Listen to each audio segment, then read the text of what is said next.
First, I would like to thank you very much for supporting Pictet Premium Brands Fund, always very much appreciated.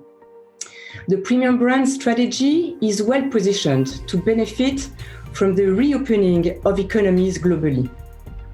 After a period of constraints and suffering, people can start living again and enjoying themselves. They search for positive emotions, and naturally, they go to their favorite and most desired brands.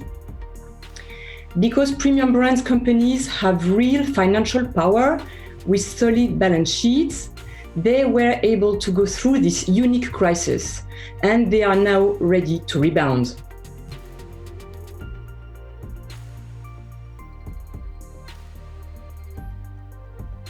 So looking at the performance so far this year, the fund was up more than 20% in the first half, well ahead of the MSCI World Index. This performance follows strong quarterly results from our companies, with sales and earnings much better than expected. That drove upgrades in consensus numbers for the full year 21 and also for 2022. And we expect these upgrades to continue later this year. The best contributors to this performance year to date was the luxury segment, which accounts roughly for 40% of the fund, followed by the cosmetics category, allowing roughly 12% of the portfolio. Stocks like LVMH or American Express were actually amongst the strongest contributors, with share prices up more than 30% year to date.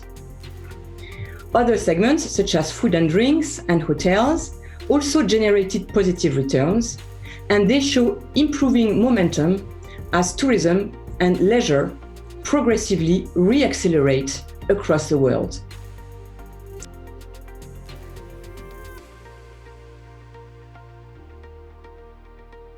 So after a solid performance so far this year and also last year, our outlook remains very positive. And here are a few reasons why. Consumer sentiment is rebounding, helped by fiscal and monetary stimulus in many parts of the world.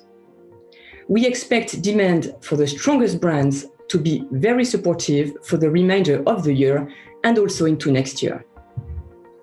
Also, the premiumization effect is definitely happening. So we see consumers looking for exclusive products with innovation and know-how. A good example of that is the brand Hermès, that generated $2.5 million of sales in one day in one store in China when they reopened last summer, and that was clearly a record. Digital is also a clear positive for us, as our brands can reach out to new customers, especially the younger generation. Emerging markets are typically underpenetrated for luxury brands, and our companies have invested heavily in digital in recent years. Efficient online strategies will definitely boost growth in a profitable way. Finally, leisure and travel will catch up ultimately. Restaurants, hotels, celebrations are set to re-accelerate in months to come. Green shoots in travel bookings for the summer are already visible. We think that will likely materialize in the medium term and will offer another leg for growth.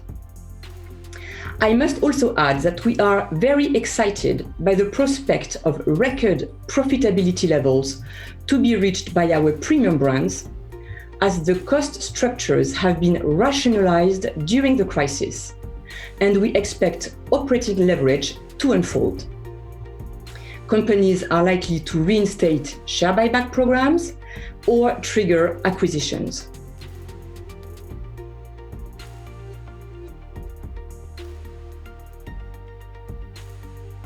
So if we look at the long term, we are also very confident, as underlying consumer trends are supportive of our premium brands investment theme. First, quality versus quantity. the pandemic has re-emphasized the desire for the highest quality products and the most trusted brands. Second, the need to express one's identity visually, especially amongst the younger generation. The digital era and the social media have only accelerated that trend. And then third, aspiration to well-being. Consumers look for balance, quality of life, and uplifting experiences more than ever.